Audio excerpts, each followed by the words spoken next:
Senhor Deus e Pai, apresentamos-nos a Ti, Senhor Deus, nesta primeira aula desta matéria, Teologia Sistemática 1. Espírito Santo, guia-nos, ajuda-nos.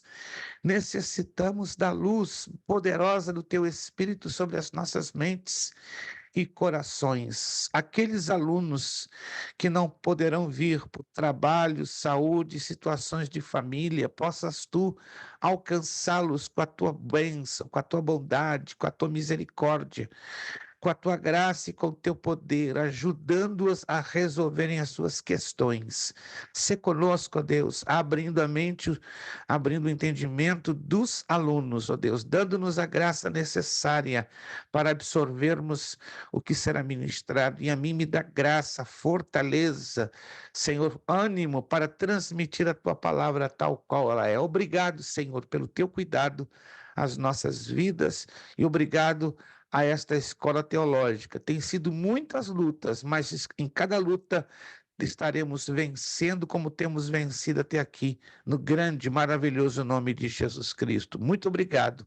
A ti oramos entregando esta aula para a tua honra e glória, em o nome de Jesus. Amém e amém. Muito bem, meus irmãos, estamos na nossa primeira aula desta nova matéria do curso Bacharel em Teologia, Teologia Sistemática 1. Se você prestou atenção, essa apostila ela contém as duas partes, Teologia Sistemática 1 e 2. Isso quer dizer que essa apostila ela vai avançar em 2 períodos ou 2 etapas. Esta matéria terá 6 aulas para cada, a parte 1 e a parte 2. Então, nós não vamos mudar de apostila, só vamos mudar de etapa, correto? Então, a primeira etapa, 6 aulas, a segunda etapa, mais 6 aulas. E esta matéria será com provinha, não será com trabalho. Algumas matérias alternamos com trabalho e prova, mas esta já adiantamos aos irmãos, será tudo baseado na provinha dos exercícios. Só para explicar a vocês, então eu vou estar com vocês 12 semanas. Então, e o irmão evangelista Kleber vai ficar também com o médio 12 semanas na continuação da matéria que se segue do médio. Então, nós não vamos mudar de material, só vamos mudar de etapa. Fecha 6 aulas nessa primeira parte, entramos na prova. Aí entramos mais 6 aulas em Teologia Sistemática 2. Só depois disso fazemos o revezamento. Aí o irmão Kleber vem aqui com o bacharel e eu volto para o médio. Então, vocês vão ter que me aguentar 12 semanas, né? Que misericórdia de cada um de vocês. 12 semanas. Só Jesus na causa, né?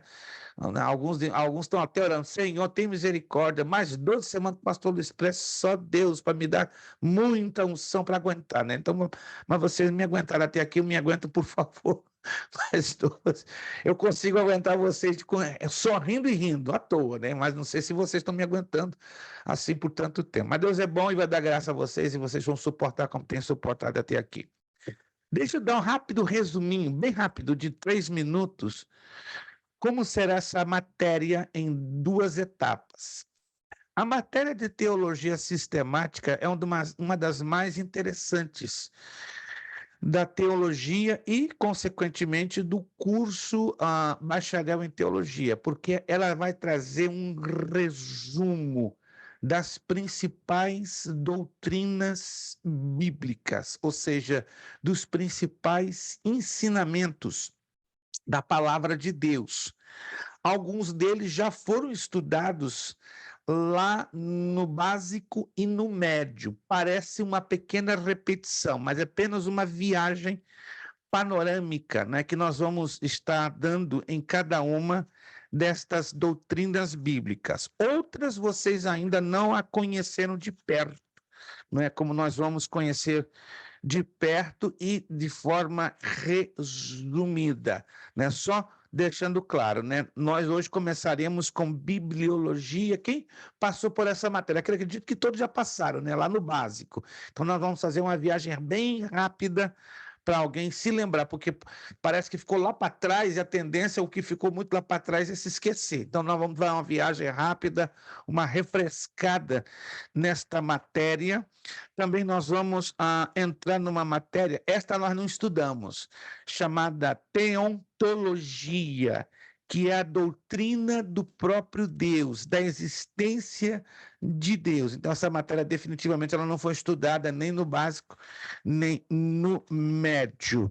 Também nós vamos estudar sobre a Trindade como extensão, não é, da teontologia. Vamos estudar bem a fundo sobre a questão que é complexa, né? Porque a Bíblia não usa a palavra Trindade em nenhum momento. Vamos estudar a angelologia. A angelologia já foi estudada lá no médio, em combinação com a demonologia, mas a gente vai separar um pedacinho, né, desta matéria, fazendo uma refrescada na nossa memória. Vamos estudar também uma matéria que já foi passada lá no médio, a antropologia, né, bem rápido, bem resumido, só para refrescar a memória. Outra matéria que também já, na verdade, que não foi estudada ainda no bacharel, alguns sim, outros não, já estudaram, a doutrina do pecado, a martiologia. Vamos estudar também, resumidinho, soteriologia, a doutrina da salvação, cristologia, a doutrina de Jesus Cristo. Então, vamos passar por algumas importantes doutrinas. Eclesiologia, por exemplo, não estudamos, vamos passar sobre esta doutrina, que é a doutrina da igreja. Como é que a igreja na Bíblia ela é ensinada, explicada, como que a igreja ela foi formada. Vamos fazer uma viagem super rápida na escatologia. Tem que ser super rápida, porque não tem como a gente ficar parado em cima de escatologia. Vamos só trabalhar com os pontos mais fundamentais. Tudo isso é o conteúdo de Teologia Sistemática 1 e conteúdo de Teologia Sistemática 2. Todos entenderam? Tudo muito resumido, uma viagem bem rápida. Vou precisar demais que vocês façam a leitura da apostila. Eu sei que alguns de vocês têm feito, mas infelizmente também sei, eu não vou entrar aqui em detalhes, porque eu sei exatamente pela convivência que eu já tenho há algum tempo com alguns de vocês, né? Outros eu tenho uma convivência um pouquinho curta, mas eu acredito que a maioria aqui eu já tenho uma convivência de algum tempo. Eu falo isso com muito respeito. Eu já sei exatamente qual é o aluno que não gosta de ler ou que lê esporadicamente, o aluno que lê regularmente e aquele aluno que ama a leitura. Então, eu não estou aqui mandando uma indireta. Você que não gosta de ler, se esforce. Por favor, se esforce, porque vai dar um problemão se você não ler com bastante atenção. Esta matéria não é tão difícil, mas ela é cheia de muitas informações. Eu dependo que você tenha o conhecimento, a noção das informações aqui apresentadas para lhe facilitar na confecção, na elaboração dos exercícios. Falei demais, vamos então começar. Bibliologia. Parece que de todas essa é a mais, como diz o carioca, é a mais facinha, né? É a mais direta, a mais objetiva. Introdução.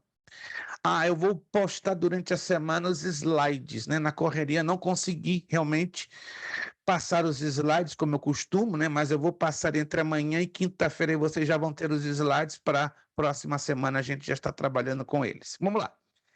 A definição canônica mais curta da Bíblia é a revelação de Deus à humanidade. O autor da Bíblia é Deus, seu real intérprete é o Espírito Santo. E o seu assunto central é o Senhor Jesus Cristo. Conceito de bibliologia, está aqui na apostila, estamos agarradinhos com a apostila. Doutrina que estuda a Bíblia como um livro, chama-se bibliologia. Deriva-se do grego biblios, coleção de pequenos livros, somada à palavra logos, ensino, estudo, doutrina. Os nomes canônicos mais comuns do livro sagrado são Escrituras ou Sagradas Escrituras, como nos ensina Mateus 21, 42, Romanos 1, 2, e o livro do Senhor é outro nome, Isaías 34, 16, e a palavra de Deus, como nos ensina Marcos 7, 13 e Hebreus 4, 2. Vamos lá, já que estamos refrescando a memória, quantos livros se compõem as duas partes da Bíblia? Primeiro vamos lá, por etapas, por partes.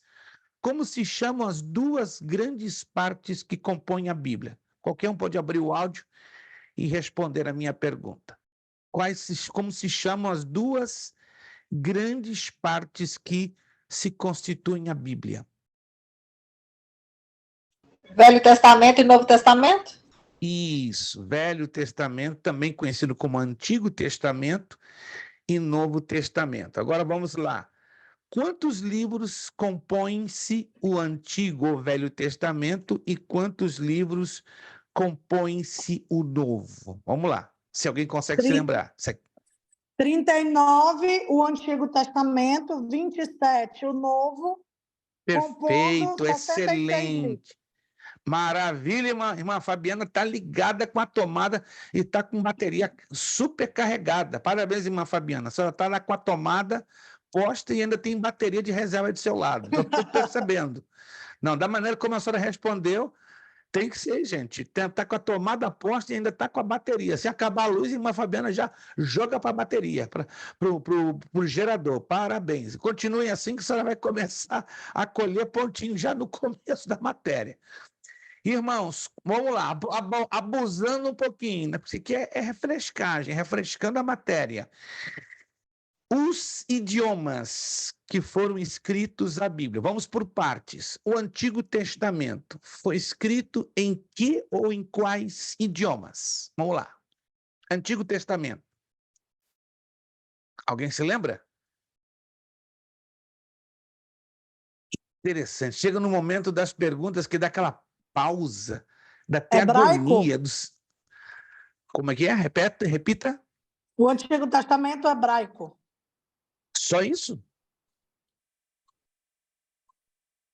Eu vou arriscar uma parte em aramaico. Uma parte em aramaico. Só a irmã Fabiana que está animada hoje, gente. Será que o dia hoje foi tão difícil, tão trabalhoso, tão pesado? É normal, gente. Eu entendo que tem dias que o aluno chega quebrado. Só chega o corpo, a cabeça fica em algum lugar. Só chega assim, como diz minha esposa, a casca, né? Agora, o miolo, só Deus sabe onde ficou. Com todo carinho e respeito. Vocês passam por isso, com certeza, né? Hoje, por exemplo, está aqui só o corpo, o meu miolo tem algum lugar voando ainda, né? E pelos ares de Salt Lake City até aqui, porque eu estou bem cansado, por isso que eu estou um pouco agitado, para eu não cochilar aqui ou errar nas abordagens. Estou super cansado, mas estou aqui pedindo a graça e estou animado para ministrar a aula. Então, o Antigo Testamento foi escrito em hebraico e aramaico. Alguém se lembra do percentual que há entre os dois? Ou seja, o hebraico tem um percentual X e o aramaico tem um percentual X. Se alguém não se lembrar, vamos ter que anotar em algum lugar da apostila. Porque isso aí a gente já bateu bastante quando estudamos essa matéria. Vamos lá. Qual percentual? 50%, 50-50, 60-40, 70-30? Qual seria o percentual? 30-70, 40-60? Vamos lá. Ih, gente, parece que essa não vai ser refrescada, não. Vai ter que estudar fundo de novo essa matéria. Parece que ficou muito lá para trás, e quando as coisas ficam muito lá para trás, para se lembrar, fica mais complicado. Eu tenho essa observação, tenho observado isso. Não estou conseguindo se lembrar? Então vamos ter que anotar. O texto hebraico ocupa 90% do Antigo Testamento. Anote aí, o texto hebraico ocupa 90% do Antigo Testamento. E o texto aramaico ocupa 10%. Muito importante isso. Não se pode esquecer esse detalhe. Repito uma vez mais. O texto hebraico do Antigo Testamento ocupa 90% e o texto aramaico 10%. Anotado? Procura não se esquecer disso aqui, é uma importância tremenda. Aluno de bacharel, se esquecer disso, pode acreditar, eu te seguro. Você não vai passar fácil nessa matéria, não, se não memorizar esses detalhezinhos. O Novo Testamento, qual foi o idioma usado?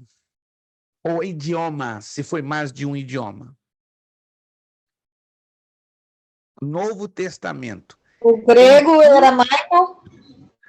Como é que é? Repita. Novo grego. Testamento. Novo, por favor, cuidado, olha o foco. Novo Testamento. O grego? Só isso? Não, e o aramaico? Grego koiné. Grego, koiné e aramaico. Não. Somente Hebraico. Grego preste atenção. koiné e o latim. Não, jamais. Opa, tá grave a resposta, tá perigoso. Unicamente. Anote aí, por favor. Vocês vão ter que anotar, está me deixando preocupado. Unicamente em grego koiné. Unicamente. Isso está me deixando preocupado, gente. Vocês vão ter que ler a fundo essa apostila. O Novo Testamento foi escrito unicamente em grego koiné e ponto. Não. Mais tarde vieram vocês estão confundindo as traduções que vieram a posteriori, mas originalmente o Antigo Testamento, 2 pontos, 90% escrito em hebraico, 10% escrito em aramaico. Novo Testamento, 2 pontos, originalmente escrito em grego koiné e ponto. Não confundam a questão das traduções, isso é perigoso, irmãos, pelo amor do Pai, não façam isso comigo. Meu coração não anda bem, se vocês querem me levar para emergência, me avisa. Pastor, eu quero levar o senhor para emergência do hospital. Amanhã, hoje mesmo, no final da aula, eu já estou caindo na emergência, não estou exagerando, não. Coração daqui deu um pulão. Que é isso, pai? Será que eu estou sendo um péssimo professor a ponto de eles não conseguirem reter essa informação que é tão básica? De repente, eu sou um péssimo professor. E eu reconheço, irmãos, não tenho vergonha de dizer, sou tão ruim que vocês não conseguem reter algo tão básico. Básico demais. Por isso eu estou pedindo anote. Quando você for reler a apostila ou rever o vídeo da aula, não tem como esquecer. A menos que você queira esquecer, aí é outro assunto. Tem coisas que queremos esquecer e tem coisas que a gente não se esforça e acabamos nos esquecendo. Estamos de acordo com isso, gente? Tem coisas que a gente não se esforça o suficiente, é normal esquecer. Eu, na minha idade, eu tenho que triplicar o meu esforço. Você pensa que a minha mente é tão boa como a de vocês? Não, é muita coisa, muita. Não estou aqui reclamando, me queixando, mas a minha mente é tanta coisa que eu sou obrigado a estar constantemente lendo.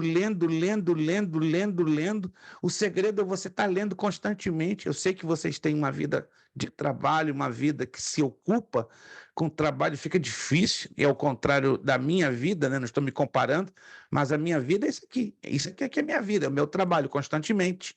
Não vou dizer que eu estou 24 horas ligado, mas 16 horas do meu tempo é isso aqui. 16 horas do meu tempo, diferente de vocês, que vocês têm trabalho, têm família, têm casa, têm isso, têm aquilo. Claro, aí vocês têm que se dividir muito com muitas atividades, mas, por favor, melhorem um pouquinho a questão da leitura. Melhorando a leitura, vai melhorar, consequentemente, a memorização. Vamos lá, voltando à apostila. Anotado, então? Tá bem anotado? Por favor, esses detalhezinhos não podem ser esquecidos. Se você esquecer, é porque não está anotando e porque quer se esquecer. Curiosidades. Os primeiros materiais utilizados para as escrituras foram a pedra, usada por Moisés para receber os 10 mandamentos. Olha lá, em Êxodo 24:12 e 34:1. O papiro, material extraído de uma planta aquática desse mesmo nome. Jó 8:11, Isaías 18:2. De papiro deriva o termo papel. 2 de João, versículo 12. E o pergaminho, pele de animais, curtida e preparada para escrita, usado a partir do início do século I na Ásia Menor. 2 de Timóteo 4:13. Isso aqui é importante, gente. Está escrito aqui, ó, está escrito a apostila, mas valeria a pena você fazer uma observação anotada aí do ladinho. Tem muito aluno do bacharel e do médio que fazem uma confusão terrível entre papiro e pergaminho. Escute bem o que eu vou dizer. Aí é necessário que você anote. Tem gente que lê, mas não consegue segurar na mente. Então, anote. O papiro era de origem vegetal. O pergaminho de origem animal. Isso tem que ficar bem claro. Tem aluno que troca, ou tem aluno que diz papiro e pergaminho é a mesma coisa. Não, isso é loucura.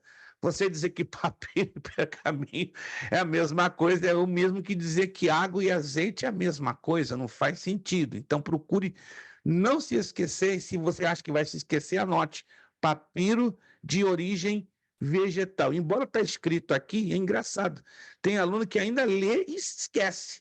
Mas dá lá um highlight. Papiro, origem vegetal. Pergaminho, origem animal. Isto é, o papiro era extraído de uma planta.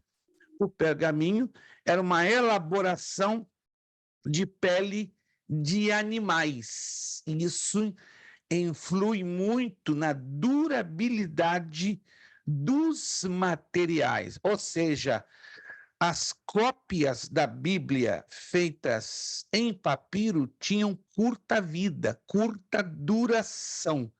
Já em pergaminho duravam mais. O papiro não ultrapassava mais de 350, como muito, com uma excelente baixa umidade relativa do ar, abaixo de 10%, conseguia sobreviver 400%, certo? Sem problema, irmã Maria Bandeirinha, entendido? Já imaginava que a senhora teve alguma situação. Irmã Maria Bandeirinha sempre pontual, né? Sempre pontual, e agradeço a satisfação que a senhora está nos prestando. Deus lhe abençoe, esperamos que, na medida do possível, na próxima aula, todos nós, começando de mim, né? Que hoje eu tive uma situação terrível com meu voo, né? 6 horas de atraso, não é brinquedo não, para com isso, e ainda um tráfego doido para chegar aqui em casa, mas estamos aqui, juntos com a graça de Deus.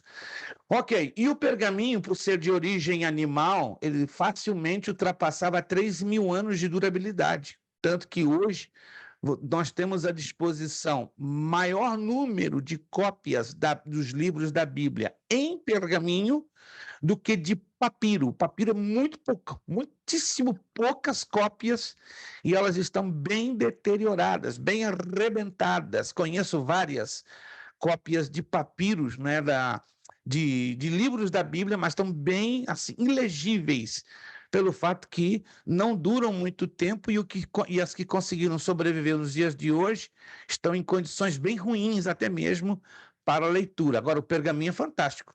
Tem cópias de pergaminho que estão aí com mais de 3.000 anos de idade, você vê a nitidez na escrita como fosse feita no dia de ontem. Vamos lá. A Bíblia foi o primeiro livro impresso no mundo após a invenção do prelo. Aqui há um erro nesta data. Você está lendo aí 1452, mas corrija aí, erro nosso de digitação. O ano correto é 1453. Corrija aí. Nós cometemos um erro de grafia, digitamos mal. O correto são 1453 e não 1452. Eu faço essa correção porque é normal, quando o aluno for pesquisar sobre esse assunto, parece que vai ter um conflito. E o pastor escreveu 1452, mas a minha pesquisa deu 1453. Repito, correto, no ano de 1453. 1453 em Mainz, Alemanha. E foi Johannes Gutenberg, o inventor, não é, da imprensa móvel, ou do prelo, não é, como também é conhecido. A primeira Bíblia em português, olha só, a nossa tradução da Bíblia em português é uma das mais sofríveis, apesar de que Deus tenha abençoado, mas sofreu muito. Olha só, a primeira Bíblia em português foi impressa em 1748, levou muito tempo. As Bíblias em inglês já estavam impressas desde 1370, assim, não como formato livro, mas em formato pergaminho. A tradução foi feita a partir da Vulgata Latina, que iniciou-se com Dom Diniz, entre 1279 e 1325, bem lá atrás. A Bíblia contém isso aqui em números redondos, tá bom, meus irmãos? Números redondos seriam 31.000, mas o correto, se você quiser anotar, varia entre 31, 173 e 31, 183. Por que essa variação? Varia muito segundo a tradução. Existem 19 traduções da Bíblia em português, 9 delas Ferreira de Almeida. Então, de acordo com as traduções em língua portuguesa, vai variar. Pode ter 31.174, 31.176, 31.177, 31.179, 31.180. O máximo que chegam é 31.183. Eu coloquei 31.000 a título de números redondos. Agora, os capítulos são corretos, são 1.189 capítulos.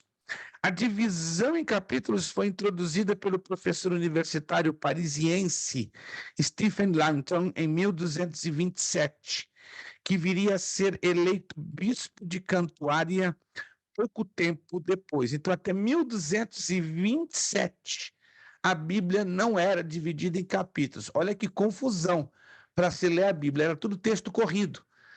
Se identificava o livro, exemplo, o livro do Êxodo, mas você não identificava o capítulo, se era o capítulo 2, se era o capítulo 3, se era o capítulo 5, se era o capítulo 12, se era o capítulo 14, você lia a título de texto corrido. Aí você pergunta, era fácil memorizar? Não, era muito difícil. Hoje nós conseguimos memorizar um pouquinho por causa dos capítulos e dos versículos. Entre nós, ajuda a questão da Bíblia catalogada em capítulos e versículos ou não ajuda para a memorização? Eu creio que sim, né? Como chega lá em Êxodo 3,14. Imagina antes disso, como era difícil o camarada localizar o texto de Êxodo 3,14. Ele era obrigado a memorizar as palavras de Êxodo 3,14. Muito difícil, bastante difícil. Então, graças a Deus pela vida deste universitário parisiense, Stephen Langton, que foi inspirado por Deus, claro, sem dúvida nenhuma, para facilitar a leitura da Bíblia, colocando-a ou dividindo-a em capítulos.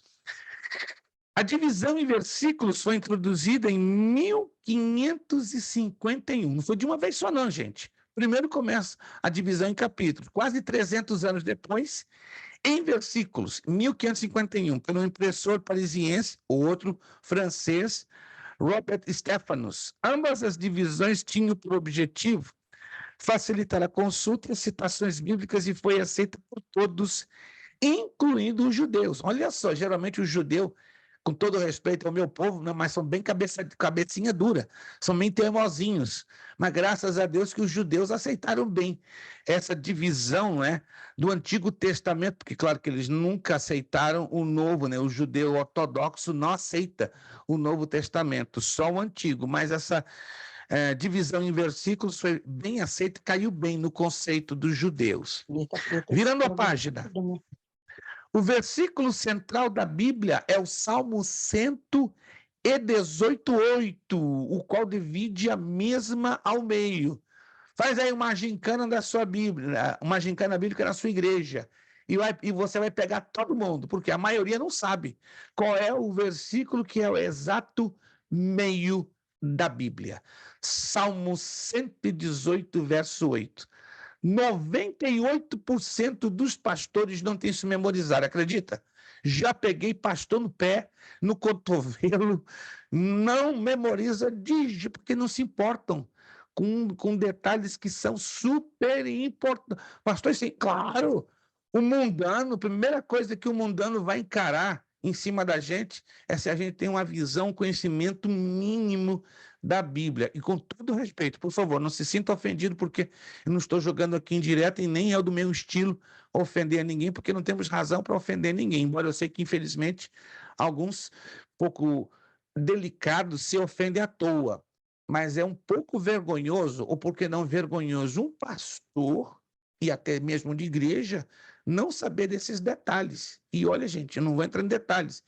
Eu conheço mais de 60 que você fala disso, eles ficam, como é que é? Eu não sabia. Mas como não sabia?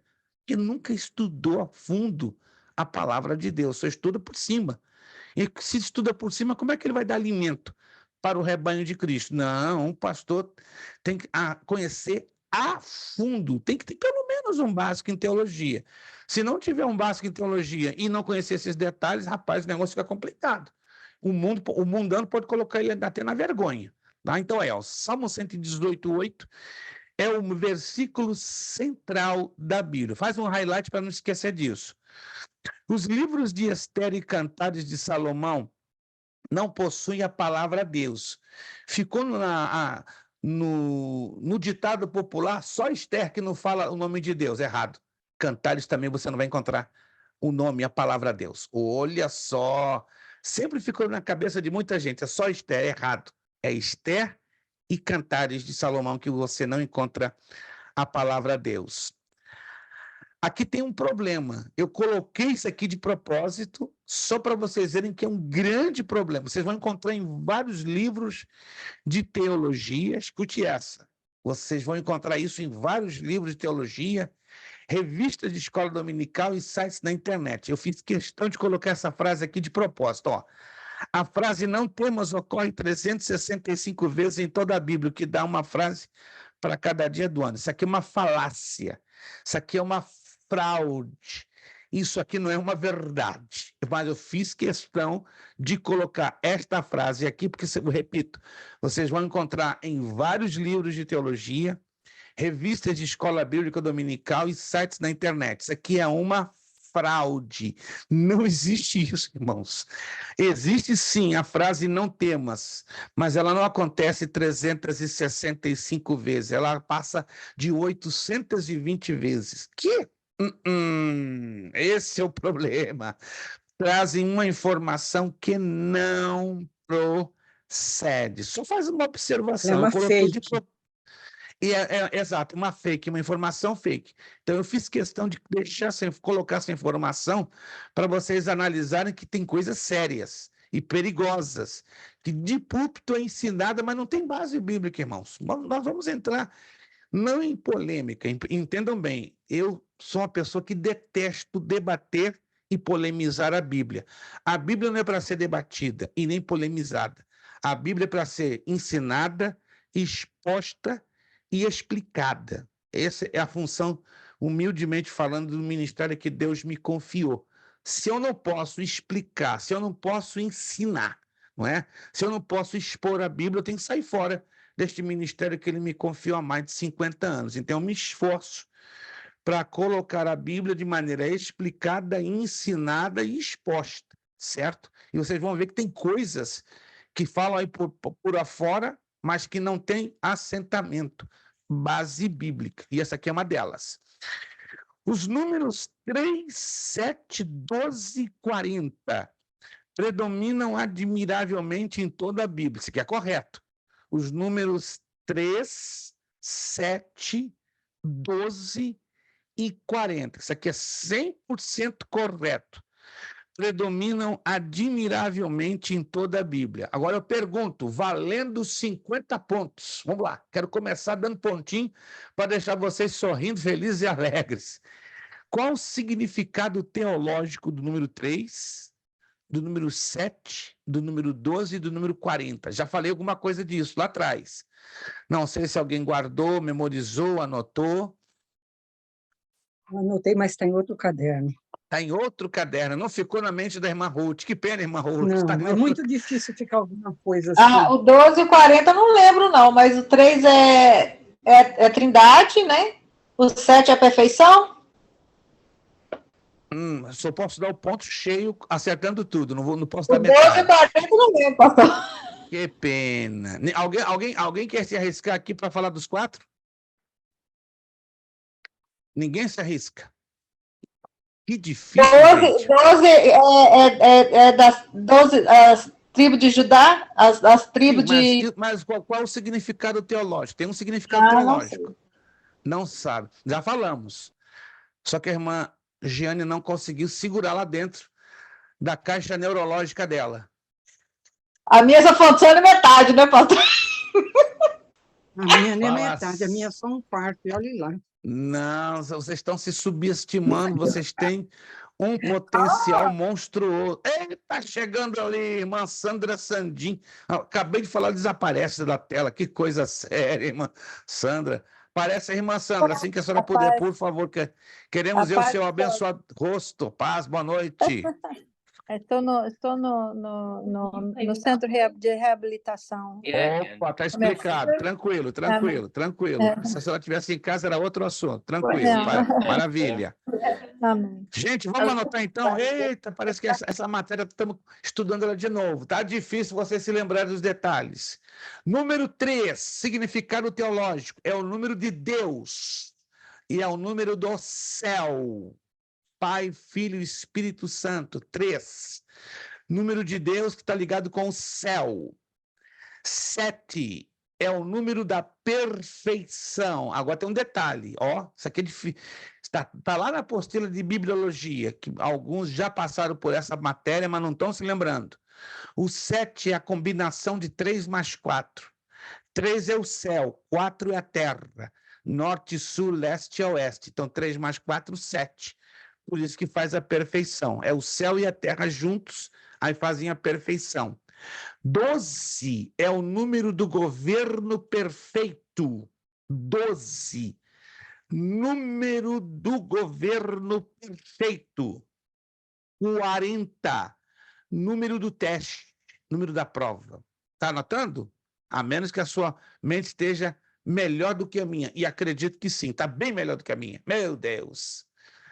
Se você entrar aqui no meu escritório e ver as caixas de plástico, daquelas bem altas, carregadinhas de cadernos anotados, você vai me chamar de louco.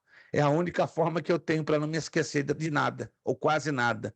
E mesmo assim eu acabo me esquecendo, porque eu tenho mais de 3.500 cadernos anotados. Você pode não acreditar, um dia eu vou mostrar para vocês.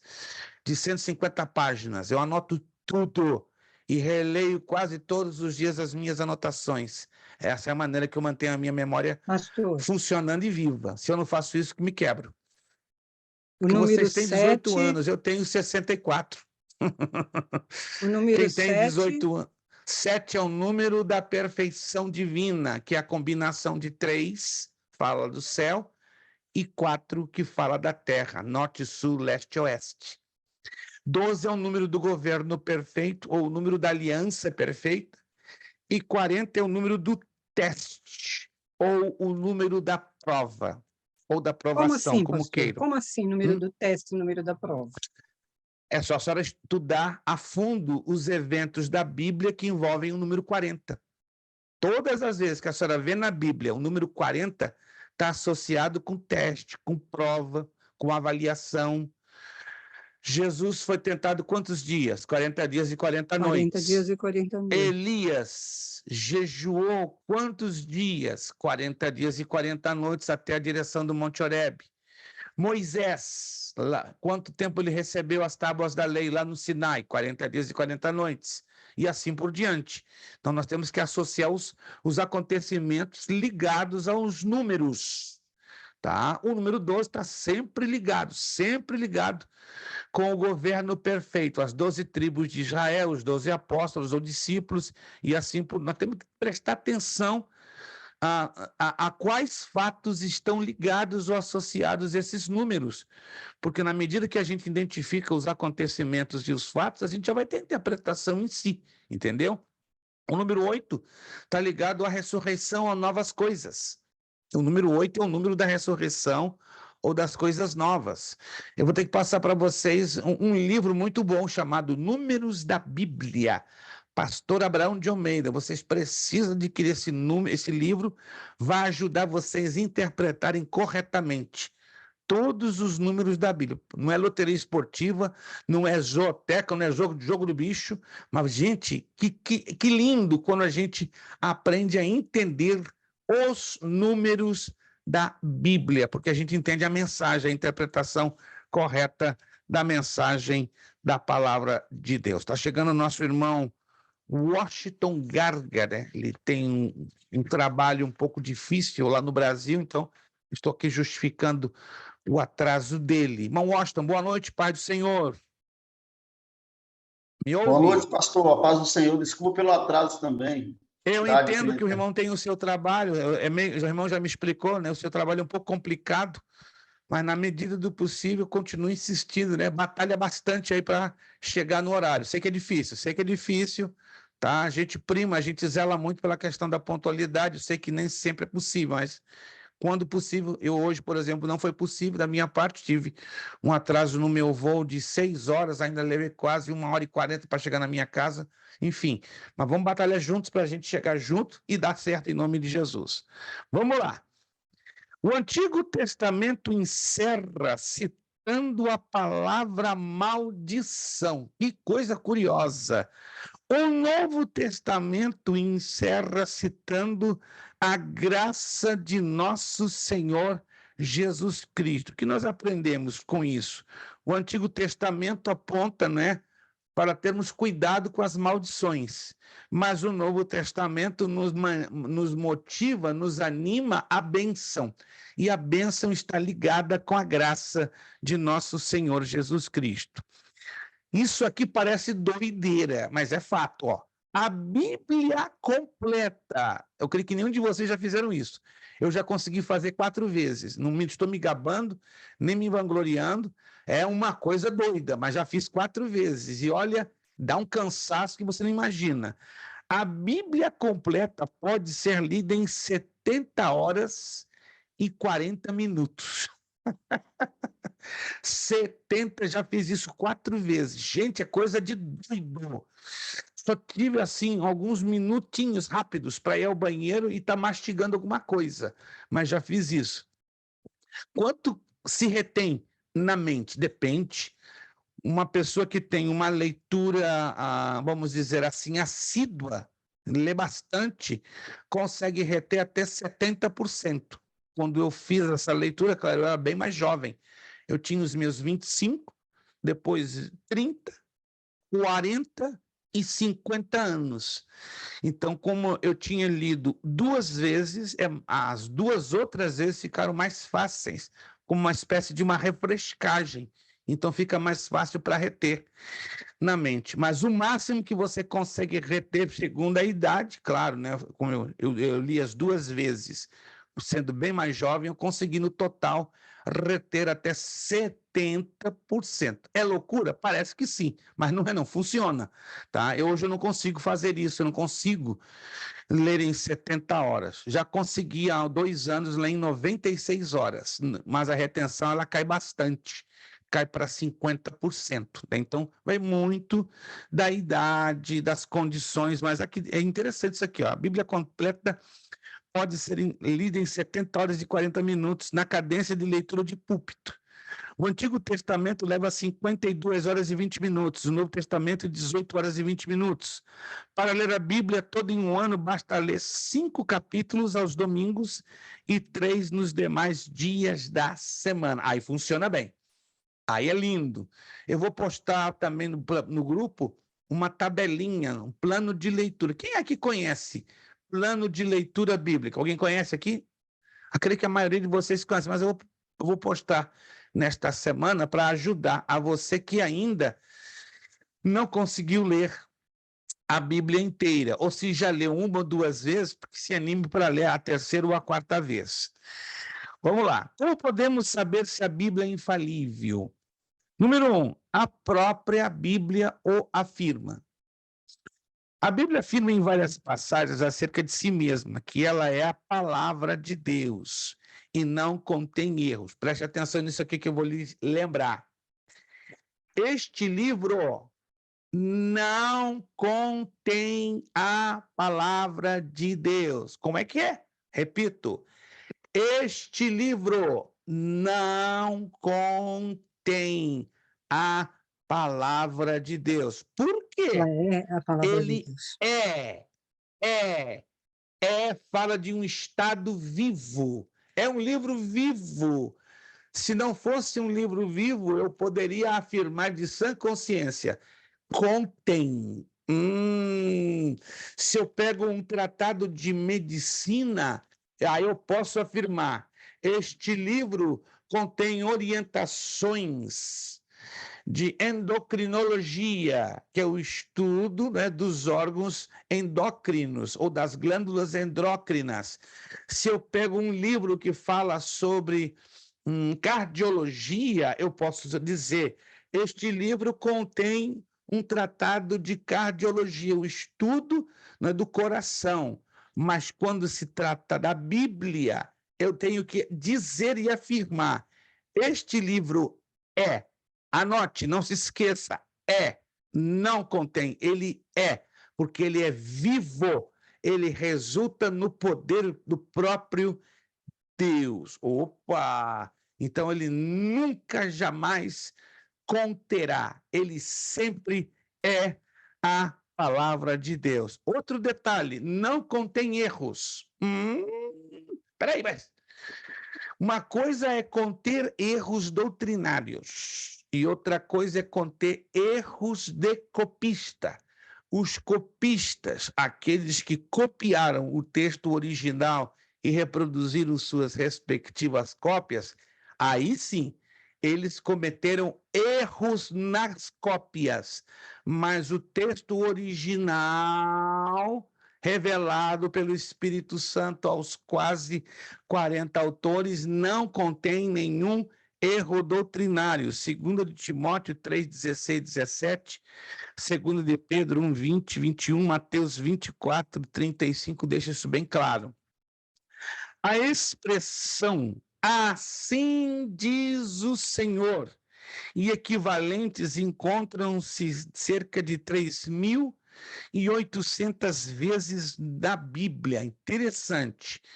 A expressão "assim diz o Senhor" é muito comum no Antigo Testamento. Se quiser anotar, vale a pena. Ela é muito comum do Antigo Testamento. Mas "assim diz o Espírito Santo" é muito comum no Novo Testamento. Que interessante! Se você não sabia, anote.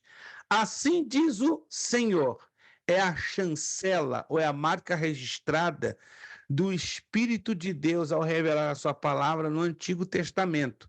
Mas "assim diz o Espírito Santo", aí é a marca registrada do próprio Deus ou do seu Espírito dentro do tempo do Novo Testamento. Anotou? Isso aí é importante. Se alguma falha for encontrada na Bíblia, está aqui na nossa apostila, sempre será do lado humano, com uma tradução mal feita, grafia inexata, interpretação forçada, má compreensão de quem estuda, falsa aplicação quanto aos sentidos do texto, etc. Saibamos refletir como Agostinho, que disse: num caso desse deve haver erro do copista, que não consigo entender. Anotaram? Estas são as circunstâncias que vamos encontrar falhas na Bíblia. Quais são essas circunstâncias? Tradução mal feita, grafia inexata, interpretação forçada, mal compreensão de quem estuda, falsa aplicação contra os sentidos do texto e etc. A lista é enorme, vai longe. Então, aqui está apenas estamos destacando os principais problemas. Eu acredito que eu já falei aqui várias vezes, tanto na turma do básico, como do médio, e algumas vezes no bacharel sobre o problema da interpretação. Para nós interpretarmos corretamente o texto, temos que levar em consideração várias coisas, sobretudo as leis dos contextos. Está lá na apostila de hermenêutica e de exegese. Eu tenho certeza que a maioria de vocês tem essa apostila. Se não tem, me pede no privado. Pastor, eu não tenho. Aí eu posto lá o PDF para você recorrer, para você rever, para você refrescar quais são as leis dos contextos bíblicos, e são 6.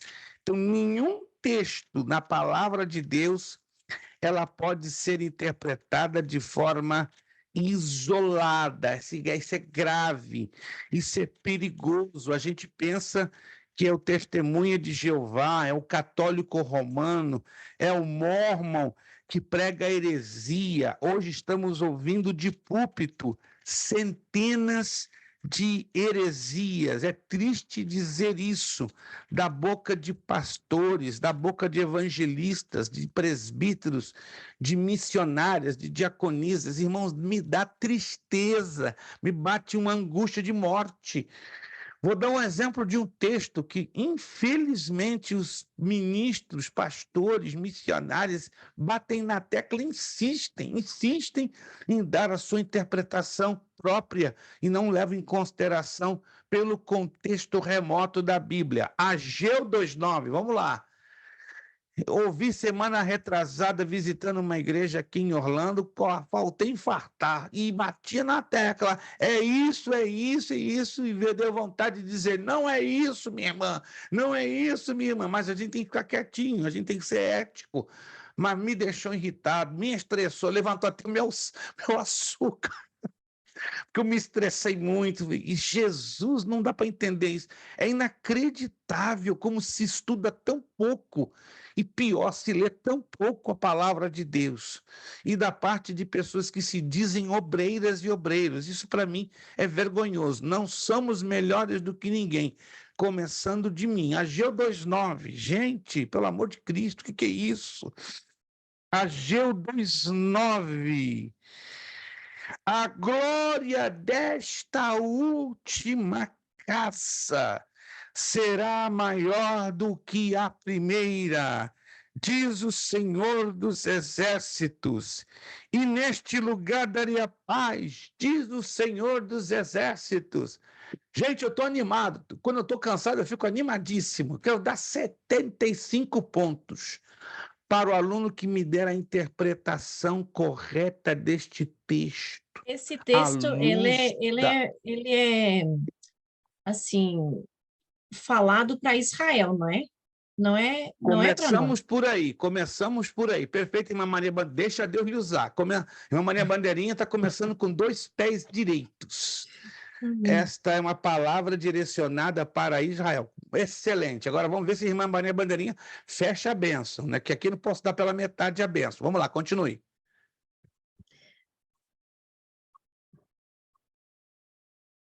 Parou? Parou por quê? Por que Não, parou? eu estou lendo o Na glória do versículo. templo, pastor. Como? A glória do templo, porque teve o primeiro templo, no segundo templo, ele estava se referindo ao segundo templo. A glória da segunda casa será maior que da primeira.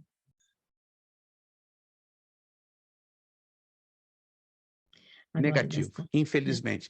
O caminho está certo, só não está a direção. O conteúdo, melhor dizendo, do caminho, mas não a direção. A direção está totalmente diferente. Ninguém consegue se lembrar, e eu já falei isso quando se estudou a matéria de escatologia. Eita! Alguns ainda não estudaram, mas eu acredito que a maioria aqui já passou por essa matéria. Quem estudou aqui escatologia? Vamos lá. Então não tem como esquecer esse detalhe. Eita, rapaz! Anote aí, então não está mais válido, porque eu estou percebendo que vocês estão se esquecendo muito rápido detalhes de altíssima importância. Melhorem um pouquinho a leitura, meus irmãos. Melhorem a leitura. Desculpa fazer aqui um pedido. Quem puder ter o seu vídeo aberto, eu agradeceria. A menos que você tenha problemas técnicos ou não possa por AIBC. Mas se você não tem problemas técnicos, mantenha o seu vídeo aberto, por favor, e de preferência com você ali na telinha. Porque, do contrário, a aula interativa perde a sua característica e dá direitos a qualquer aluno a fazer a mesma coisa. Vocês compreendem? Me perdoem, não estou querendo chamar atenção, mas temos que trabalhar não com 2 pesos e 2 medidas, mas com um peso e uma medida. Quando o aluno diz, pastor, estou com problema, estou, digamos, preparando a janta para o meu esposo, estou cuidando das crianças, ou eu estou com um problema técnico, é outro assunto. Quando não tem esta razão, não faz sentido você estar com seu vídeo fechado, tá? Eu agora vou cobrar um pouquinho, se possível, por gentileza, que todos mantenham seus vídeos abertos. Quando não podem, aí eu peço que me avisem para eu ter consciência da dificuldade de abrirem o vídeo. Muito bem. Aí eu vou pedir que vocês anotem. Pela história de Israel, preste atenção, por favor. Pela história de Israel, a nação de Israel teria passado por 4 templos diferentes. Perfeito, irmã Priscila, eu já imaginava, porque geralmente a senhora está sempre com seu vídeo aberto e hoje a senhora está com alguns problemas de natureza pessoal. Entendo e agradeço a sua bondade e gentileza. Anote aí. A história de Israel teria passado por 4 templos. Isso não pode ser esquecido. O primeiro templo foi o templo de Salomão. Repito, o primeiro templo foi o templo de Salomão. Segundo o livro de Crônicas, capítulo 7, dos versículos 1 ao 3. Repito, primeiro templo de Israel foi o templo de Salomão. Segundo livro de Crônicas, ou das Crônicas, capítulo 7, do verso 1 ao verso 3. O segundo templo foi o templo de Zorobabel e Herodes. Repito, o segundo templo de Israel foi o templo de Zorobabel e mais tarde foi remodelado por Herodes. Vamos melhorar isso aqui para vocês não perderem o fio da meada. O primeiro templo foi edificado, o Templo de Salomão, perto do ano de 970 antes de Cristo. Desculpe. O primeiro templo, o Templo de Salomão, foi edificado e inaugurado perto de 970 antes de Cristo. O segundo templo foi inaugurado por Zorobabel, sacerdote Zorobabel, em 516 antes de Cristo. Repito, o segundo templo, o templo de Zorobabel, foi inaugurado em 516 a.C. e mais tarde remodelado por Herodes o Grande. Isso perto de 46 antes de Cristo, 45, 40 antes de Cristo. O terceiro templo não existe ainda, mas ele está sendo preparado. Qual é o terceiro templo? É o templo da tribulação. Opa! O templo da tribulação. O templo que será construído ao lado do Domo da Rocha ou da Mesquita de Omar, que é um templo muçulmano que está ali na mesma área ocupada anteriormente pelo primeiro e pelo segundo templo. Importante também, para vocês terem isso em mente, isso aqui é importante. O primeiro templo que foi levantado por Salomão em 970 a.C., foi destruído pelos babilônios em 586 a.C., por Nabucodonosor II. Repito, o primeiro templo levantado por Salomão em Jerusalém em 970 a.C., foi destruído pelos babilônios em 586 a.C. O segundo templo, levantado por Zorobabel em 516 a.C., foi destruído pelos romanos em 70 depois de Cristo. Segundo templo, levantado por Zorobabel em 516 a.C., foi destruído pelos romanos no ano 70 depois de Cristo. O terceiro templo será levantado a qualquer momento, mediante um acordo de paz entre árabes e israelenses, permitindo com que este terceiro templo seja construído ao lado do Domo da Rocha ou da Mesquita de Omar, que é uma cúpula dourada, bem visível ali na cidade de Jerusalém, porque ali é território muçulmano. O quarto templo também não existe ainda, vai existir no milênio, vai ser o templo do milênio, para honrar a Jesus Cristo como o Rei de toda a terra e o Messias. Agora, vamos ao texto para você entender melhor. A glória desta última casa. Qual é esta última casa? É o primeiro templo? Não. É o segundo templo? Não. O do É o milênio. terceiro que vai ser levantado? Não. É o quarto, o templo do milênio. Anote aí. É o templo do milênio. A glória desta última casa que é o templo de Israel, será maior do que a primeira, ou seja, será maior do que aquela glória que caiu no templo de Salomão. Quer dizer que só o primeiro e o segundo, e o último, desculpe, o primeiro e o último, o primeiro e o quarto templo receberão a glória de Deus. O segundo e o terceiro não. Então o templo de Zorobabel não recebeu a glória de Deus, e muito menos o templo da tribulação. Tá anotado? Isso tem que ficar bem anotado, gente. Lá no finalzinho eu vou fazer essa pergunta, eu quero ver quem vai conseguir me responder, sem olhar nada anotado. Aí vai ser bonito. De repente eu vou usar essa pergunta para dar isenção completa dessa matéria, Teologia Sistemática 1. Ô, glória! Vai depender de vocês, não vai depender de mim, não. Já estou jogando a pista, estou jogando já a isca. Vamos ver quem se habilita a memorizar esses detalhezinhos, que são importantíssimos. Alguém faz assim, tanto fez, tanto faz. Errado. Aluno de bacharel em teologia tem a obrigação de conhecer esses detalhes. Pode acreditar. Senão, vai ficar complicado. Quem me conhece, eu não sou exigente demais. Exijo, sim, que leia, que estude, que se dedique.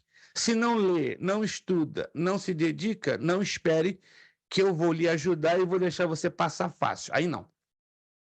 Aí é comprometer a qualidade da escola e comprometer a qualidade do meu nome, porque está envolvido não apenas o nome de Jesus na escola, mas também o meu nome e o meu testemunho. Gente, alguém está me entendendo, gente? Alguém está me entendendo? Não se sintam ofendidos. Entendam-me bem, é o meu compromisso com o ministério que me foi confiado. Eu sei que vocês vão encontrar aí várias escolas, dezenas de escolas, e nós não somos melhores do que ninguém, que estão ensinando qualquer coisa e assim à vontade e bem fraquinho. Não estou aqui criticando. Cada um é cada um, amém? Mas eu tenho uma consciência muito séria, pesada. E Deus falou bem com o meu coração há mais de 50 anos. Você vai ensinar a palavra com consistência, com praticidade, com consistência e com seriedade. É o que eu tenho feito, irmãos. Tenho lutado com falhas, com muitas dificuldades, com muitas limitações, mas eu não abro mão de qualidade, não abro mão de excelência, não abro mão de dedicação que seja básica e mínima. É muito fácil eu perceber, não estou me isso como uma reclamação não, irmãos. É que a gente tem que se esforçar um pouquinho mais, e eu sei que vocês têm potencial para isso. Vocês se subestimam, vocês têm um potencial lindo, maravilhoso, quisera eu ter 1/5 do potencial que cada um de vocês tem. Quisera, né? Vocês iam fazer proezas e podem fazer proezas. É só crerem que Deus que está em vocês, né, pode fazer grandes proezas através de vocês. Amém, irmãos? Quantos creem que Deus pode fazer proezas na sua vida? Então se coloca na presença de Deus, se dedica, ó, transpira a camiseta, sua. O reino de Deus é ganho por força. Se você não colocar essa força abaixo de Deus, eu vou ser o segundo que vou perceber isso. E pode ter certeza, eu não vou te deixar passar de jeito nenhum, porque eu estaria, né, traindo o meu compromisso com a educação cristã. Vamos lá, gente. Isso aqui não é um sermão, não. Isso aqui é só uma amável observação. Porque eu sei que vocês querem se dedicar mais ainda para a glória do Senhor nosso Deus. Número 2, a Bíblia faz referência a fatos atuais. Isso aqui é tremendo. Isso aqui é tremendo. A primeira citação da redondeza da Terra é feita na Bíblia, e não por Galileu Galilei. Para quem não sabe, quem é o nome desse cabra? Galileu Galilei foi o inventor do telescópio. Foi o mais importante astrônomo de origem italiana. Já estive na Itália várias vezes, visitei vários museus na Itália, conheci a casa de Galileu Galilei, conheci o telescópio que ele inventou, coisa de doido, gente. E muita gente pensa que ele foi o único que falou da redondeza da Terra. O primeiro que falou sobre a redondeza da Terra foi Deus, através do profeta Isaías. Vamos lá em Isaías 40, 22? Livro do profeta Isaías, capítulo 40, versículo de número 22. Em 10 minutos, já fechamos a nossa aula de hoje. Isaías, capítulo 40. Quem pode, por favor, aí abrir o seu áudio na sua bondade, a ler para nós esse texto? Isaías 40, verso 22, por favor. Ele é o que está assentado sobre a redondeza da terra, cujos moradores são como gafanhotos. É ele quem estende os céus como cortina e os desenrola como tenda para neles habitar. Obrigado, irmã Maria Bandeirinha. Agora eu pergunto, como é que se explica esses pastores, eu falo com muito carinho, sem criticar, por favor, eu quero entender, me ajuda a entender, de repente minha cabeça está sofrendo de um bloqueio daqueles grosseiros. Como é que um pastor se atreve a ir lá no canal do YouTube, no Instagram, e afirmar que a Terra é plana? Não sei, eu não vou aqui postar links desses vídeos, mas tem dezenas de pastores que estão afirmando que a Terra é plana. Mas peraí, tem algum negócio errado. Então, eles não estão crendo mais na palavra de Deus. É a conclusão que eu tenho. Gente, me ajuda, de repente eu estou com um bloqueio mental. Como é que o pastor vai lá no Instagram, no YouTube, no Facebook, e tem a coragem de ensinar? Irmão, da paz do Senhor, quero dizer para vocês que a Terra é plana. Hã? Baseado aonde? Me dá o texto bíblico que me afirma que a Terra é plana. Gente, o que é isso? Alguém já viu isso no YouTube, nas redes sociais? Pastores afirmando que eu quero a prova bíblica. Eles não me dão. É coisa da cabeça deles. E pior, eles não creem nesse texto da palavra de Deus. Jó já falou também que a terra era redonda. Isaías também falou. Irmão, se a Bíblia falou, é tudo para mim. Que nem Galileu Galilei tivesse dito. Para mim já era o suficiente a Bíblia ter já me revelado. A Bíblia é redonda e está acabado. Quem de vocês já ouviu falar daquele avião supersônico, o Concorde? Alguém já ouviu falar do Concorde? Vai lá no YouTube, coloca lá Concorde. O Concorde foi um avião supersônico que vigorou, né, fez vários voos comerciais. Estou dando essa dica só para você entender o porquê estou dizendo isso. Por mais de 25 anos. Ele parou de funcionar porque ele teve um acidente, não é? Aí ele foi descontinuado e o custo do Concorde era caríssimo. Mais de $3.000 a passagem de ida e volta. E eram duas companhias que faziam os voos comerciais do Concorde. A British Airways, que é uma companhia aérea da Inglaterra, né, da Grã-Bretanha, e a Air France, que é da França. Então, se faziam muitos voos entre Londres e Nova York, né, pela British Airways, ou Londres e Paris pela Air France. Tive o privilégio, não sou melhor do que ninguém, não entendo que eu estou falando que eu tenha tido rei na barriga, eu tive o privilégio de viajar 2 vezes, tanto da França para o Canadá, como dos Estados Unidos para a Inglaterra, pela British Airways e pela Air France, no Concorde. Você não tem ideia o que é isso. 2.650 quilômetros por hora. Uma viagem em um avião normal, que na época era o Boeing 747, famoso Jumbo, não é? Se faziam de 5 a 6 horas, entre Inglaterra, Estados Unidos ou França e Canadá. O Concorde reduzia em 2 horas e 15. Era coisa de louco. O Concorde é o único avião que, além de fazer essa velocidade gigantesca, ele conseguia sobrevoar mais de 40 mil pés, isto é, mais de 18 mil metros de altura. Um avião comercial hoje, como o A380, o A777 ou A386, vai no máximo 14.500 metros. Mas o Concorde alcançava facinho, 18, 19.500. Quando chegava à altura de 19 mil metros de altura, não sei se... Vai lá no YouTube que você vai ver. Com o avião, ele está dando uma viradinha, você vê perfeitamente a curvatura da Terra. E eu vi várias vezes, irmãos, viajando no Concorde, a curvatura da Terra. Irmãos, a Terra é redonda. Você não precisa ir na Lua para saber disso.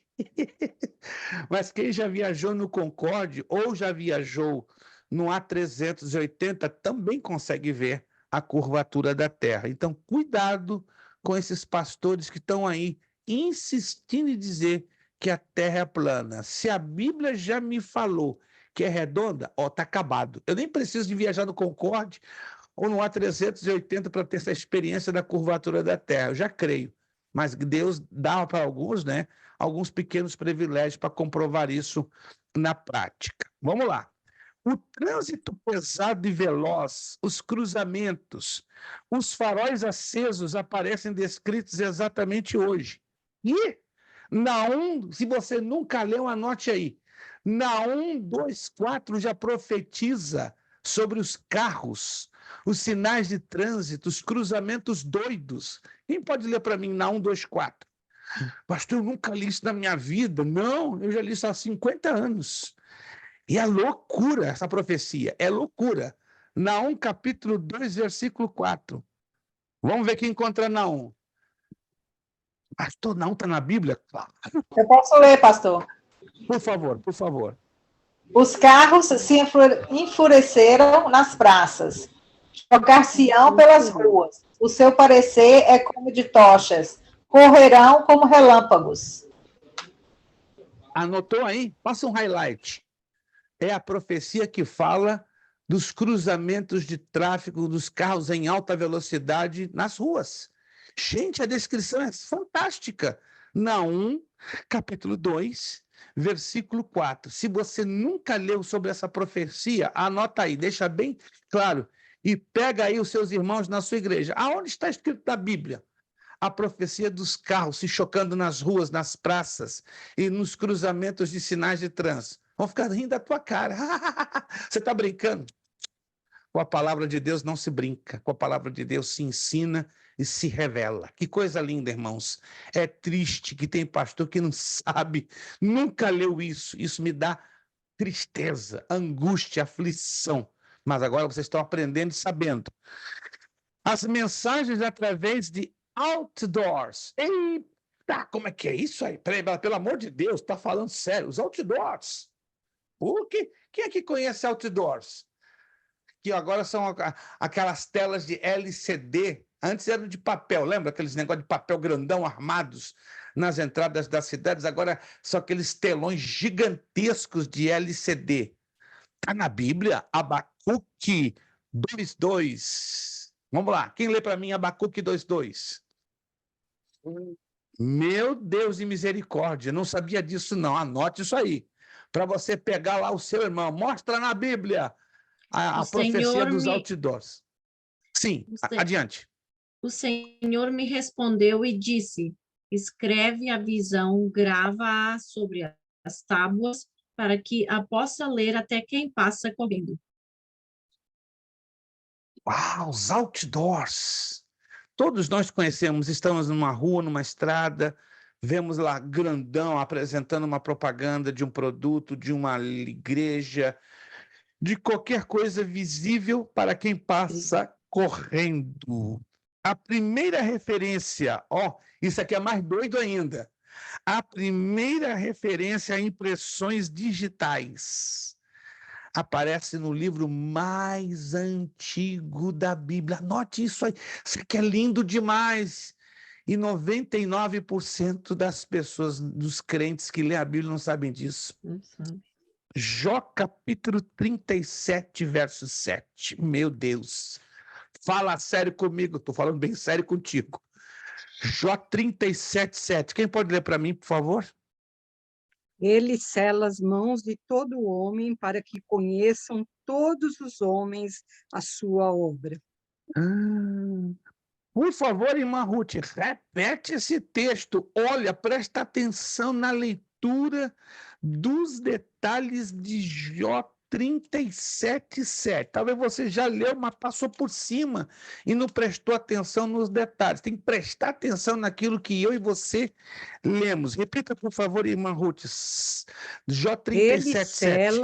Ele sela as mãos de todo homem para que conheçam todos os homens a sua obra. O que nos identifica entre uma pessoa e outra? Não é apenas o nosso rosto, mas, acima de tudo, isso aqui, ó. Nós As temos impressões 10 digitais. impressões digitais totalmente diferentes. Alô, ops! Nós somos conhecidos por isso, só são 10. Quem já fez a prova de fingerprints, né, quando passa pela imigração, você sabe que não é feito só com 5, são feitos com os 10 dedos. Olha só que interessante. Se você não sabe disso, eu e você, nós somos conhecidos, pelo menos, né, nos Estados Unidos e nos países que estão aí afora, através desse sistema aqui, ó, que é infalível. A fotografia, ela pode ser clonada, você pode ser uma pessoa parecida com a outra, não é verdade? Mas aqui, ó, ninguém é parecido com ninguém. Todos nós temos uma identificação única e singular em cada um dos nossos 10 dedinhos. Quem poderia ter feito isso, irmãos? O Todo-Poderoso, o Criador dos céus e da terra. Deu 10 selos totalmente diferentes para cada um de nós. Amém? Amém, irmãos?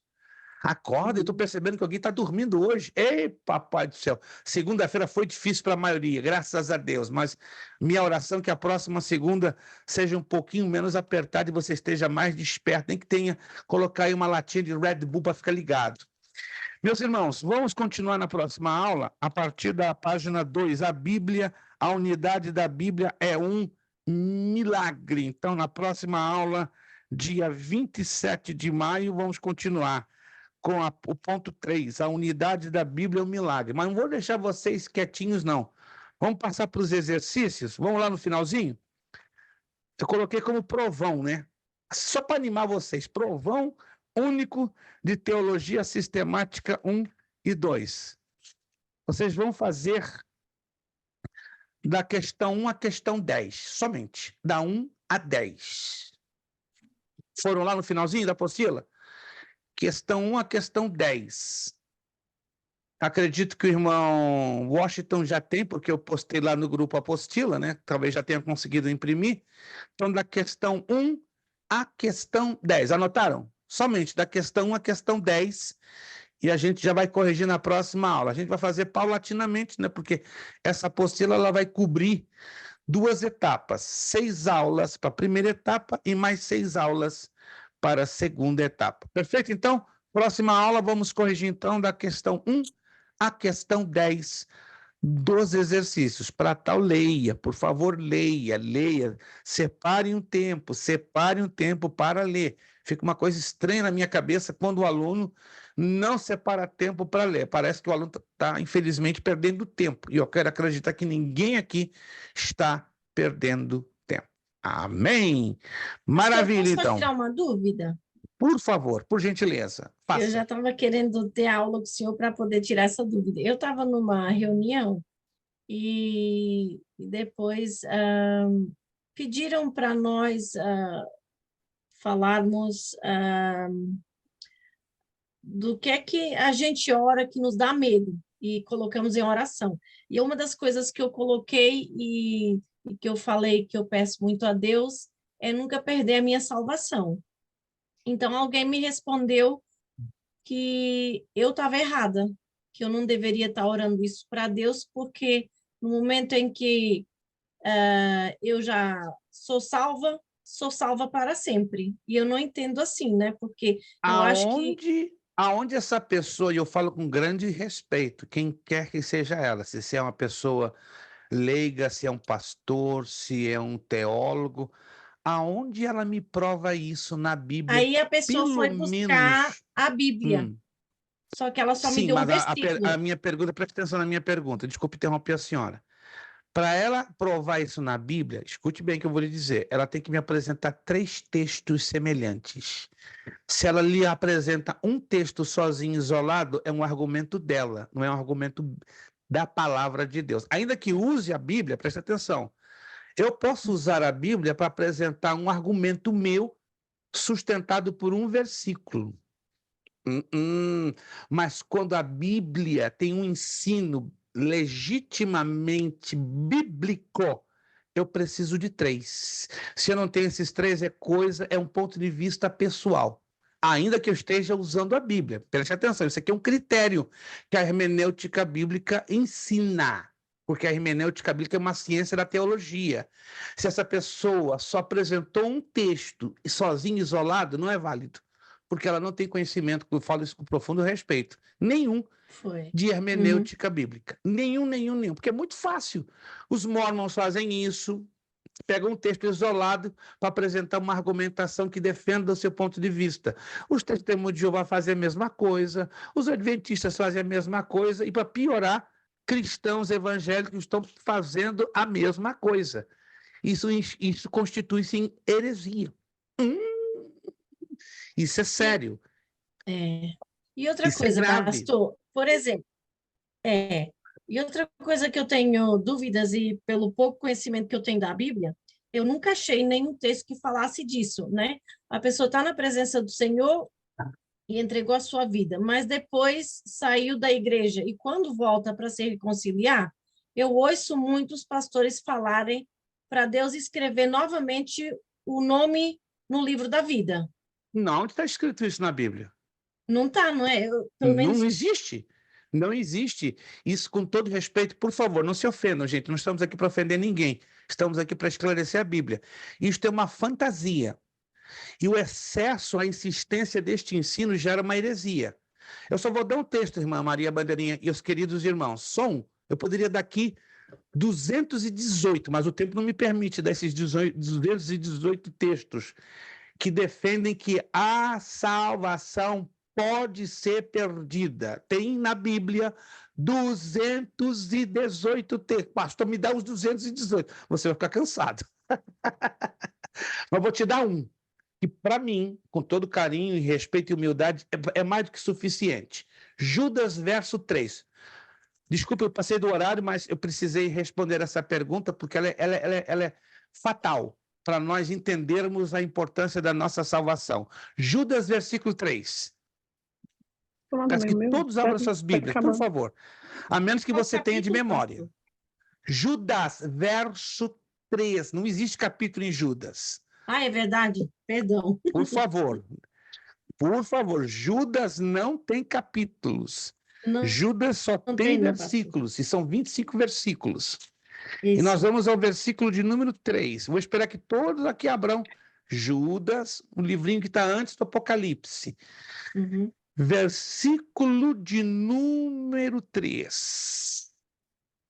Poderia falar dos mais de 200 versículos que nos ensinam que a salvação pode ser perdida, mas só quero dar esse. Esse aqui, no meu humilde ponto de vista, é o suficiente. Olha só. Versículo número 3. Amados, procurando eu escrever-vos com toda diligência. O que quer dizer diligência? Com todo cuidado, com toda insistência, acerca da comum o quê? Salvação.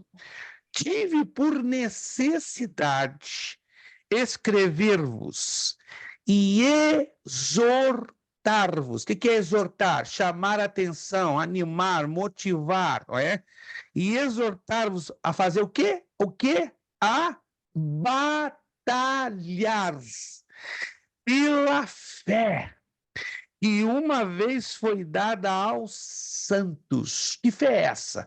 A Bíblia fala de 8 tipos de fé. 8. Se você quiser, depois eu posso postar quais são os 8 tipos de fé. O primeiro tipo de fé chama-se a fé salvadora. E essa fé, ela é dada uma vez só, para mim e para você. E nós temos que, fazer isso aqui, fazer isso aqui, isso aqui, isso aqui, e clamando, Senhor, dá-me da tua graça para eu não perder a fé salvadora, porque o diabo luta 24/7 para arrancar de mim e de você esta fé. A fé salvadora. Arrancou essa fé salvadora, esquece, já era. Você não vai ter capacidade nenhuma de manter a salvação. Bem, mas quem mantém a salvação em nós? O meu esforço e o Espírito Santo na minha vida. É uma obra conjunta, os dois que trabalham. Alguém está me entendendo, gente? Isso aqui é básico, isso aqui é soteriologia, doutrina da salvação, pelo amor de Cristo. Isso aqui é o café, isso aqui é o arroz com feijão da teologia.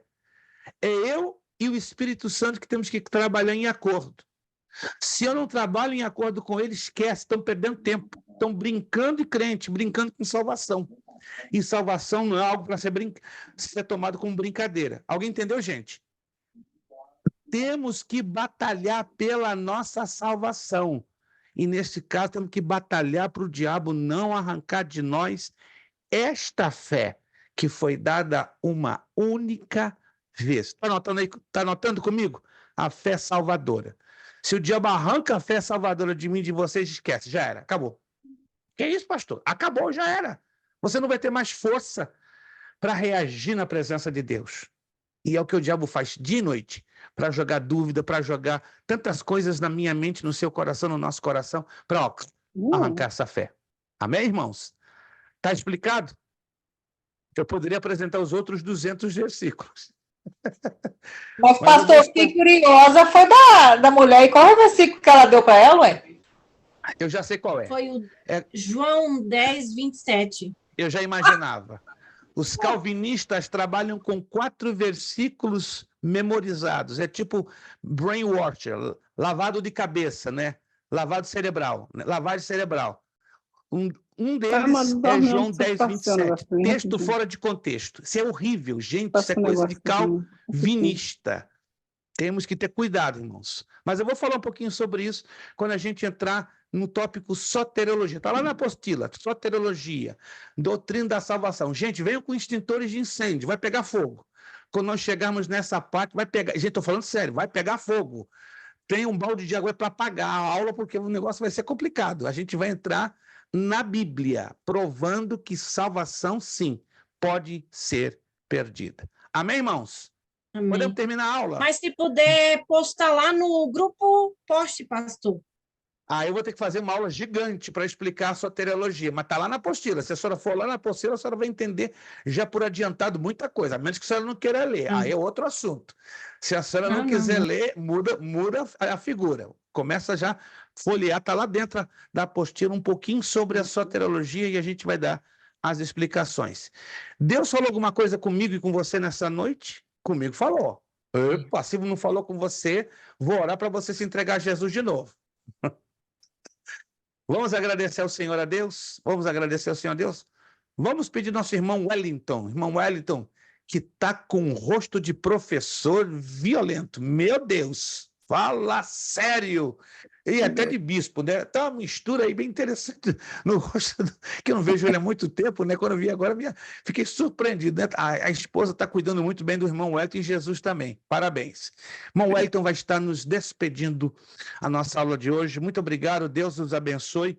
Você que já fez o seu pagamento do mês de maio, muito obrigado, quero lhe agradecer. Mas se você ainda não fez, não se esqueça, está em tempo, até o dia 31. Passou do dia 31, a multinha de $10 vai abraçar você, tá bom? Mas se você já fez, obrigado, e os que não fizeram, fiquem atentos para não falharem com o pagamento do mês de maio, porque a escola precisa, né, da sua mensalidade para nós gerarmos ou trabalharmos com as despesas internas. Irmão Wellington, nos despedindo em oração, vejo vocês, se Deus quiser, próxima segunda, vai ser feriado, mas vamos ter aula normal. Vamos ter a aula, vai ser Memorial Day, mas vamos ter a nossa aula normalíssima, dia 27 de maio. Irmão Wellington, orando e agradecendo ao Senhor. Amém. Oremos. Seu Deus, obrigado, meu Pai, por esse momento que o Senhor nos deu. Está aqui, meu Pai, aprendendo mais um pouco da Tua grande porção, meu Pai, a Tua palavra. Seu Deus, muito obrigado pela vida do nosso pastor, seu Deus, que o Senhor venha guardar, proteger a vida dele, família, em nome de Jesus. A cada um irmão, meu Pai, que está aqui, meu Pai, aprendendo essa Graças palavra. te damos. Deus, a vida de cada um, aquele que não pôde estar, o Senhor conhece o som do coração de cada um deles. Seu Deus, muito obrigado, meu Pai, porque hoje foi maravilhoso, foi muito aproveitável essa aula, seu Deus. Nós te agradecemos, Deus de já, meu Pai, e continua nos abençoando essa semana, meu Pai, de trabalho, livrando de todo acidente, tudo aquilo que não provém do Senhor. Eu te agradeço, Deus de já, em nome do Pai, do Filho, Espírito Santo de Deus. Amém, e graças a Deus. Daqui a pouquinho já será postado o link para você querendo rever a aula de hoje, ok? Nosso lema para terminar, seriedade. Seriedade. Compromisso. Disciplina. Seriedade. Compromisso. Disciplina. Seriedade. Compromisso. Disciplina. É necessário que ele cresça. Necessário que que ele diminua. É necessário que ele cresça. É necessário que ele cresça. É necessário que ele cresça Necessário que ele e que cresça. eu diminua. Mas a Deus damos o quê? A honra, a glória Honra, e o glória e poder. poder Ó, para sempre. Amém. no coração de vocês, Deus os abençoe. Ótima noite, ótimo descanso. Vejo vocês próxima segunda, dia 27, se Deus assim nos permitir. Muito obrigado, bom descanso, boa semana. Boa noite a Paz do todos. Senhor. Amém. Paz do Senhor a todos.